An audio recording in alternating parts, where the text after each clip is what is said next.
Good morning students, SV children academy की online classroom में आपका स्वागत है। एग्रीकल्चर केमिस्ट्री के अंदर हमारा जो लेसन है वो चल रहा था पोषक तत्व, पौधों के अंदर जो पाए जाने वाले पोषक तत्व हैं, और पोषक तत्वों के अंदर मैं आपको पोषक तत्वों का वर्गीकरण पढ़ा रहा था। तो आइए हम एक और वर्गीकरण की बात करते हैं। पिछले वीडियो के अंदर मैंने आपको पादपों में पाए जाने वाले पोषक तत्वों के दो वर्गीकरण पढ़ाए थे। अभी एक वर्गीकरण और है और एक ये आपके सामने लिखा हुआ है, तो अभी दो वर्गीकरण हम और पढ़ते हैं। तो ये देखिए, ये जो वर्गीकरण है पौधों में पोषक तत्वों की गतिशीलता के आधार पर तत्वों को बांटा गया है। गतिशीलता का मतलब ये है कि पादप में जब मृदा के द्वारा पौधे जो हैं वो जल को ग्रहण करते हैं और उस जल में पोषक तत्व जैसे ही पौधों को प्राप्त होते हैं तो वो पादप के पूरे शरीर में किस प्रकार से उनकी गतिशीलता होती है और वो गतिशीलता जो है उसमें कैसी तीव्रता होती है, इस आधार पर इनको बांटा गया है।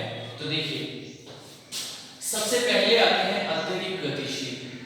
अत्यधिक गतिशील का मतलब ये है कि ये पादप की जड़ों में पहुंचने पर कुछ ही समय में, यानी कि बहुत ही तीव्र समय के अंदर पादपों को प्राप्त हो जाते हैं।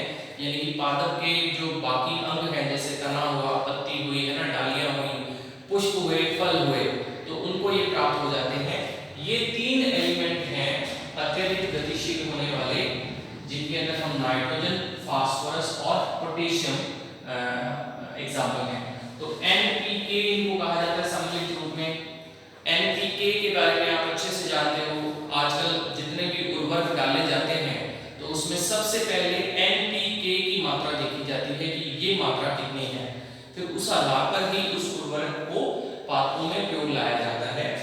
फिर हम बात करते हैं, दूसरा है मध्यम गतिशील। तो इनकी गतिशीलता जो है एनपीके की अपेक्षा कम होती है। तो इसमें आ जाता है जिंक, आ जाता है मैग्नीशियम, आ जाता है।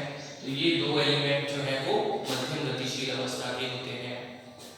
फिर इसके बाद में आता है अल्प गतिशील। तो इनकी गतिशीलता बहुत ही कम होती है, जैसे कि गंधक, लोहा, कॉपर, मॉलिब्डेनम और क्लोरीन। तो इनकी गतिशीलता जो है अगर दूसरों के साथ कंपेयर किया जाए उसको, तो गतिशीलता जो है वो कम होती है। अचल गतिशील वो होते हैं जिनमें ये कैल्शियम और बोरॉन इसके एग्जाम्पल है। तो अचल गतिशील वो है जो खुद अचल अवस्था में रहते हैं, लेकिन किसी दूसरे एलिमेंट के साथ उनकी गति होती है। स्वयं जो है वो अचल अवस्था में रहेंगे, लेकिन उनकी गति जो है किसी दूसरे एलिमेंट के साथ होती है या किसी दूसरे सेल ऑर्गन के साथ उनकी गतिशीलता होती है। तो इसके अंदर कैल्शियम और बोरॉन आ जाते हैं। ठीक है, तो ये एक सिंपल सा वर्गीकरण था। फिर इसके बाद में जो नेक्स्ट वर्गीकरण है वो है प्रकृति के आधार पर, और ये बिल्कुल सिंपल सा ही है। प्रकृति के आधार पर अगर हम तत्वों को बांटें तो हम उनको, आपको याद होगा केमिस्ट्री में आपने पढ़ा होगा कि जो है तत्व जो है वो दो प्रकार के होते हैं। तो हम इन दो प्रकार में इनको बांट सकते हैं। एक तो होते हैं धातु और दूसरे आ जाते हैं अधातु। यानी कि जितने भी तत्व, पोषक तत्व पादपों को प्राप्त होते हैं उनको दो भागों में बांटा जा सकता है। एक तो है धातु और दूसरे हैं अधातु। तो धातुओं के अंदर आपको पता ही है Fe आ जाएगा, मैग्नीशियम आ जाएगा, कैल्शियम, ठीक है, वेनेडियम आ जाएगा, इसके अलावा कॉपर, जिंक, ठीक है, एल्युमिनियम, ये सारे के सारे इसमें आ जाते हैं। तो ये धातु हैं। अगर मैं अधातुओं की बात करूं तो देखिए, कार्बन, नाइट्रोजन, ऑक्सीजन और हाइड्रोजन, चार तो ये मुख्य एलिमेंट हैं जो कि अधातुओं के रूप में है। इसके अलावा सल्फर, फास्फोरस आदि। तो ये सल्फर और फास्फोरस जो है ये भी क्या है कि इस प्रकार के एलिमेंट हैं जो कि अधात्विक प्रकृति के होते हैं। तो अधात्विक प्रकृति के अंदर इनको भी काउंट कर लिया जाएगा। तो मेनली क्या है, दो प्रकार के तत्व जो है वो पाए जाते हैं, धातु और अधातु, और दो भागों में इनको बांटा जा सकता है।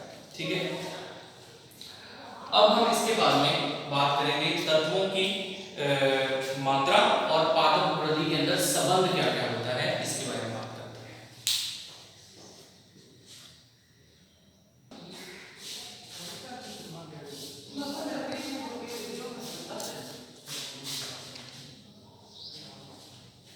तो देखो बच्चों, पोषक तत्वों की मात्रा और पादप वृद्धि के अंदर संबंध क्या क्या है इसके बारे में अगर बात करें तो सबसे पहली जो मात्रा है, मात्रा का मतलब ये है कि पादप के अंदर पौधे पोषक तत्वों की कितनी मात्रा उपस्थित है। तो सबसे पहला जो स्तर आता है वो आता है अभाव। अभाव का मतलब होता है कमी, ठीक है, इंग्लिश में इसी को हम डेफिशिएंसी बोलते हैं, डेफिशिएंसी। तो डेफिशिएंसी किसी भी पादप के अंदर पोषक तत्वों की अगर होगी तो इससे उस पौधे की जो वृद्धि है और पादपों की कोशिकाओं की जो मरम्मत है, वो मरम्मत या वृद्धि जो है वो संभव नहीं हो पाएगी। और अगर ये अभाव का स्तर जो है पादप के अंदर अत्यधिक है, यानी कि पोषक तत्वों की बहुत ज्यादा कमी है, तो फिर इससे क्या होगा, पौधा जो है अंत में पौधे की मृत्यु हो जाती है। क्लियर है ना? तो ये वो स्तर है जिसमें कि पोषक तत्वों की अत्यधिक कमी होती है। फिर हम दूसरी बात करते हैं क्रांतिक स्तर की। तो क्रांतिक स्तर जो है वो अभाव और पर्याप्त स्तर के बीच की एक अवस्था होती है जिसमें पादप के पास इतने पोषक तत्व होते हैं जिससे कि वो अपनी जो जैविक क्रियाएं हैं उन जैविक क्रियाओं को संपन्न कर पाता है। ठीक है, जैविक क्रियाओं का मतलब श्वसन जो है पादप के अंदर, इसके अलावा प्रकाश संश्लेषण जो है वो। तो ये वो स्तर है जिसमें पोषक तत्व जो है इतनी मात्रा में पादप के अंदर उपस्थित होते हैं कि पादप की जैविक क्रियाएं जो है वो संभव हो पाती हैं। फिर इसके बाद में आता है पर्याप्त स्तर। पर्याप्त स्तर जो है वो स्तर होता है जिसमें कि जैविक क्रियाएं जो है वो सुचारू रूप से चलती रहती हैं। ठीक है, सुचारू रूप से चलते रहने का मतलब ये है कि अगर पादप को कुछ समय तक वो पोषक तत्व उपलब्ध ना भी हो तो भी पौधा जो है वो अपनी जैविक क्रियाओं को अच्छे रूप से करता रहता है, या उसमें श्वसन होता रहता है, प्रकाश संश्लेषण होता रहता है। एक स्तर आता है विषैला स्तर। विषैला स्तर जो है कि पोषक तत्व जो है वो पादप के अंदर अत्यधिक मात्रा में उपस्थित होते हैं, अत्यधिक मात्रा में उपस्थित।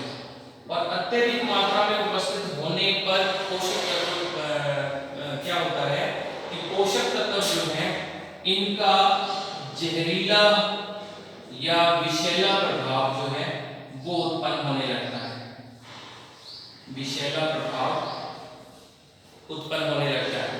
ठीक है, यानी कि अभाव जो है उसकी बिल्कुल जो है उल्टा ये स्तर है। इसमें देखिए पादप जो है उसकी मृत्यु किसकी वजह से हो रही थी, अभाव की वजह से या कमी की वजह से। और ये एक ऐसा स्तर है जिसमें पोषक तत्व जो है वो अत्यधिक मात्रा में, यानी कि उनकी सांद्रता बहुत अधिक होती है, और बहुत अधिक सांद्रता होने के कारण क्या होता है कि वो अपना विषैला प्रभाव दर्शाते हैं जिसकी वजह से पौधे की मृत्यु हो जाती है। तो ये दो प्रकार के इसमें जो है वो अभाव है और इसके अंदर सांद्रता बहुत अधिक है। ये दोनों जो स्तर हैं, क्रांतिक स्तर और पर्याप्त स्तर, किसी भी पादप की वृद्धि के लिए पोषक तत्वों की एक जो है संतुलित मात्रा होती है। ये जो दोनों स्तर हैं, इस स्तर पर जो पौधा है वो किसी भी पोषक तत्व की कमी या उसकी अधिक सांद्रता से प्रभावित नहीं होता। ठीक है भाई, तो ये पोषक तत्वों की मात्रा और पादप वृद्धि के अंदर संबंध क्या है वो मैंने आपको बता दिया। अब हम बात करेंगे कि पोषक तत्व जो है वो कहां-कहां से प्राप्त होते हैं, यानी कि पोषक तत्वों के स्रोत क्या क्या हैं। तो देखो भाई स्रोत क्या क्या है, हम स्रोत की बात कर लेते हैं। हमारा जो टॉपिक है उसका नाम हुआ मृदा में पोषक तत्वों के स्रोत। तो स्रोत कौन कौन से, मृदा में पोषक तत्व जो है वो कहां-कहां से प्राप्त होते हैं। तो आइए इन स्रोतों की बात करते हैं। सबसे पहला स्रोत जो होता है वो होता है भाई खाद तथा उर्वरक। ठीक है, खाद तथा उर्वरक जो है वो सबसे पहला स्रोत माना जाता है, क्योंकि आपने देखा होगा कि जब भी फसलें बोई जाती हैं तो उनमें पोषक तत्वों की जो कमी है वो कहां से पूरी होती है, वो खाद और उर्वरक से। जैसे कि नॉर्मली हम यूरिया और डीएपी वगैरह डालते हैं तो उसकी वजह से क्या होता है कि पोषक तत्वों की कमी जो है वो पूरी हो जाती है। तो मृदा के अंदर सबसे ज्यादा मात्रा अगर पोषक तत्वों की उपलब्ध होती है तो वो खाद और उर्वरक के माध्यम से उपलब्ध होती है। अब जैसे ये कौन कौन से उर्वरक, कौन कौन सी खादें हैं, तो यहाँ मैं कुछ उदाहरण लिख देता हूँ। सबसे पहले जैसे गोबर की खाद, ठीक है, वर्मी कंपोस्ट, ठीक, वर्मी कंपोस्ट हुआ। वर्मी कंपोस्ट के अलावा जैसे इसमें आपको याद होगा हरी खाद के बारे में पढ़ा था हमने। हरी खाद जो होती है ये हरी खाद हुआ। इसके अलावा बाकी जो है सारी की सारी सिंथेटिक हैं, जैसे यूरिया, ठीक है, यूरिया से क्या किसकी कमी पूरी होती है, नाइट्रोजन की कमी पूरी होती है, कार्बन की और हाइड्रोजन की और ऑक्सीजन की कमी पूरी हो जाती है। इसके अलावा डाई अमोनियम फॉस्फेट, ठीक है, इसको हम डीएपी कहते हैं, डीएपी डाई अमोनियम फॉस्फेट। तो डीएपी जो है वो भी इसमें उर्वरक के रूप में काम करे। अमोनियम सल्फेट, ठीक है, अमोनियम सल्फेट आप देखेंगे कि ये वास्तव में केमिस्ट्री के अंदर अगर आप देखोगे तो ये सॉल्ट है सारे के सारे, हमारी जो केमिस्ट्री की लैब है उसमें ये उपलब्ध होते हैं। ठीक है, अमोनियम फॉस्फेट भी होता है, डाई डीएपी, यूरिया भी उपस्थित होती है लैब के अंदर, और अमोनियम सल्फेट तो होता ही है। इसके अलावा जैसे इसमें सिंगल सुपर फॉस्फेट, इसका भी नाम आपने सुना होगा, सिंगल सुपर फास्फेट। तो सिंगल सुपर फास्फेट जो है वो भी खाद के रूप में या उर्वरक के रूप में। Calcium ammonium nitrate, calcium ammonium nitrate, तो कैल्शियम अमोनियम नाइट्रेट भी जो होता है भैया उर्वरक के रूप में काम में लिया जाता है। और एक और इसमें म्यूरेट ऑफ पोटाश बच गया, जिसका हमने म्यूरेट ऑफ पोटाश, ठीक है। तो ये सारे वो उर्वरक हैं जो कि मृदा के अंदर पोषक तत्वों को उपलब्ध करवाते हैं। इसमें आप देखेंगे कि यूरिया जैसे हुआ, इसमें नाइट्रोजन उपस्थित होती है, कार्बन, हाइड्रोजन, ऑक्सीजन।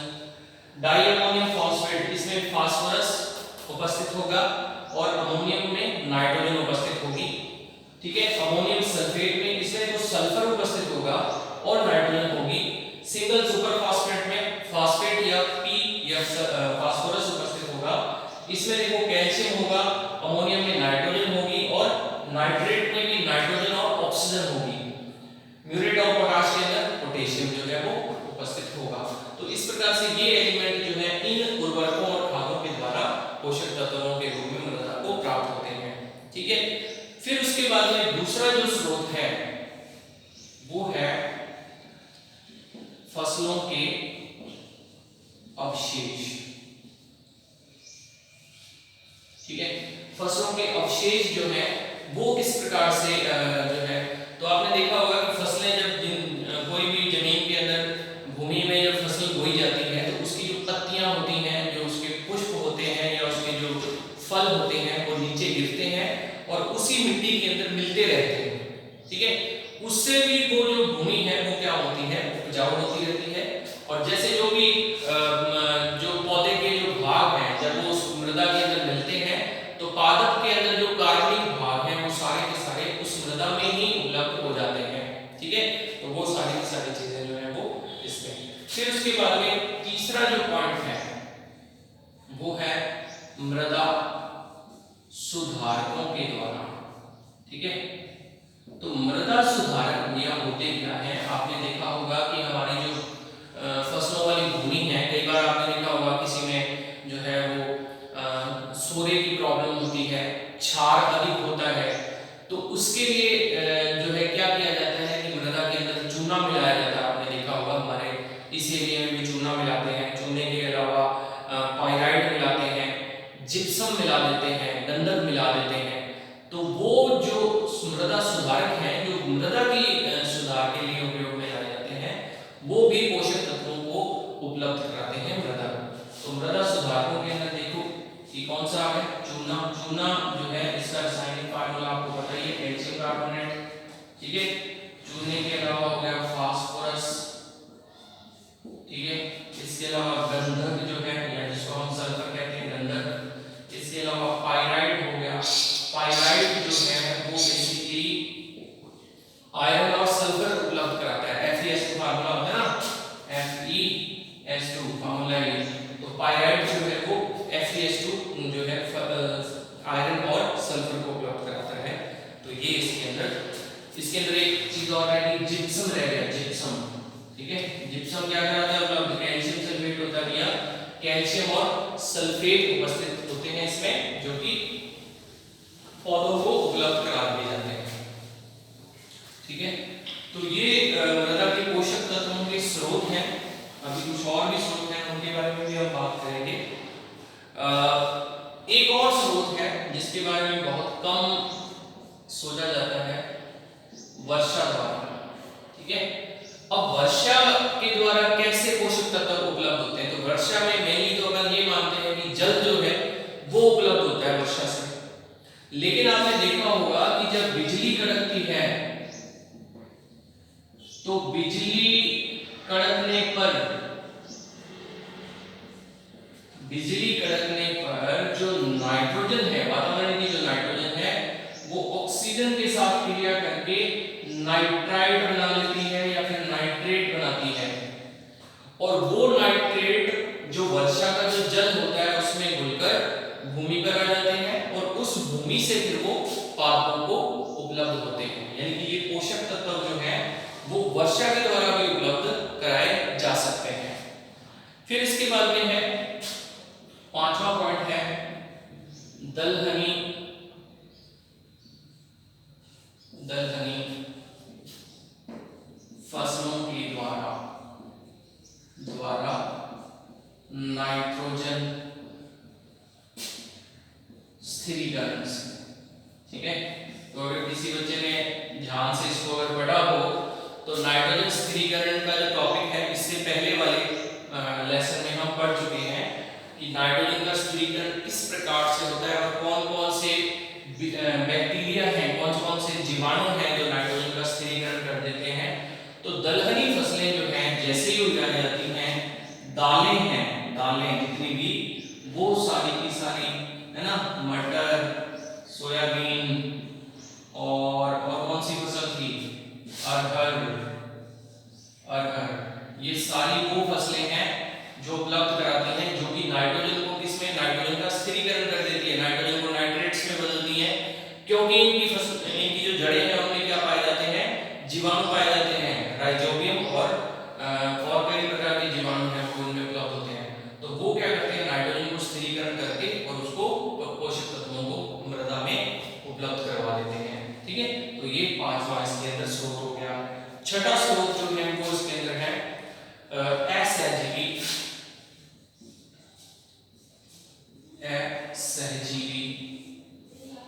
जीवाणु, ठीक है। तो असहजीवी जीवाणु कौन से होते हैं, जब हमने जीवाणुओं के बारे में पढ़ा था तो एक तो सहजीवी जीवाणु होते हैं जो कि क्या करते हैं, मृदा से या भूमि से कार्बोहाइड्रेट को तो खुद प्राप्त कर लेते हैं और मृदा को नाइट्रोजन देते हैं, उनको तो हमने सहजीवी जीवाणु कहा। लेकिन एक होते हैं असहजीवी जीवाणु, जैसे कि इसके अंदर हम एजोटोबैक्टर का नाम लेते हैं, एजोटोबैक्टर। ये जो असहजीवी जीवाणु हैं इनका मुख्य कार्य क्या होता है कि ये मृदा को डायरेक्ट कोई भी चीज प्रदान नहीं करते, लेकिन जब इनकी मृत्यु हो जाती है तो मृत्यु होने पर इनका जो शरीर है वो किससे बना होता है, पोषक तत्वों से ही बना होता है। और वो शरीर जो है वो किसमें मिल जाता है, मृदा में, और मृदा जो है वो किसमें फिर बदल जाती है, या मृदा को उस शरीर से, उस मृत शरीर से